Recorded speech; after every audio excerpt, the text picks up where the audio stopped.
គោរពជំរាបសួរក៏ដូចជាសួស្តីទៅកាន់ពុកម៉ែបងប្អូនទាំងអស់គ្នាដែលនិយមស្នេហាវិស័យកីឡាប្រដាល់ប្រកួតខ្មែរអញ្ចឹងនៅក្នុងវីដេអូនេះគឺខ្ញុំនឹងលើកយកកីឡាករមួយរូបគឺជាជនជាតិអាហ្វ្រិកហើយគាត់ក៏ធ្លាប់មកប្រកួតនៅកម្ពុជាយើងគឺច្រើនដងដែរគាត់ក៏ជាជើងឯក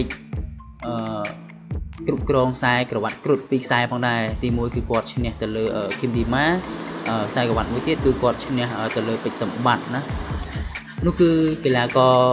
អិនស៊ីដូកុំបាតាក់ទងជាមួយនឹងព័ត៌មាននេះដែរគឺ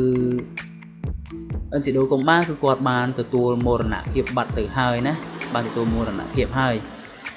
ជុំវិញនៃការបាត់បង់ជីវិតនេះគឺតាក់ទងជាមួយនឹងវិវាទជំនួសរវាងភាគីម្ខាងហើយនិងភាគីម្ខាងទៀត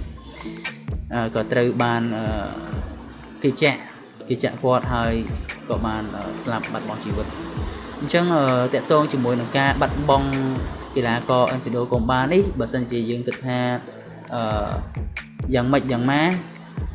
គឺគាត់ក៏មានចំណែកចូលរួមចែករំលែកគុណខ្មែររបស់យើងបានច្រើនដែរតាក់ទងជាមួយនឹងកីឡាកររូបនេះហើយអ្វីដែលសំខាន់ខ្ញុំទទួលស្គាល់ថាកីឡាករអិនស៊ីដូកុំបាគឺគាត់មានសិលធម៌ល្អខ្លាំងមែនទែនណាគឺគាត់មានសិលធម៌ណាស់គាត់មកកម្ពុជាប្រកួតដូចជា2ទៅ3ដងហើយប៉ុន្តែការឈ្នះចាញ់គឺ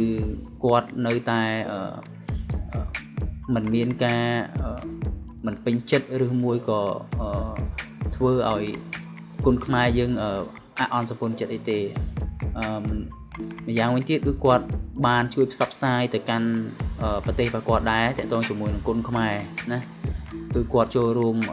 ចែករំលែកបានច្រើនតាក់ទងជាមួយនឹងរឿងនេះដែរអញ្ចឹងយើងអត់មានអីនិយាយច្រើនទេហើយក៏មានតែពាក្យថាសោកស្ដាយណាសោកស្ដាយសម្រាប់កីឡាករអិនស៊ីដូកុំបាអញ្ចឹងជាចុងក្រោយនេះគឺខ្ញុំសូមផ្ញើការចូលរួមរំលែកទុក្ខទៅដល់ក្រុមគ្រួសាររបស់អិនស៊ីដូកុំបាផងដែរណាគឺអត់មានអីនិយាយទៀតទេតាក់ទងជាមួយនឹងរឿងនេះគឺមានត្រឹមតែប៉ុណ្្នឹងទេជាចុងក្រោយខ្ញុំសូមអរគុណនិងសូមជម្រាបលា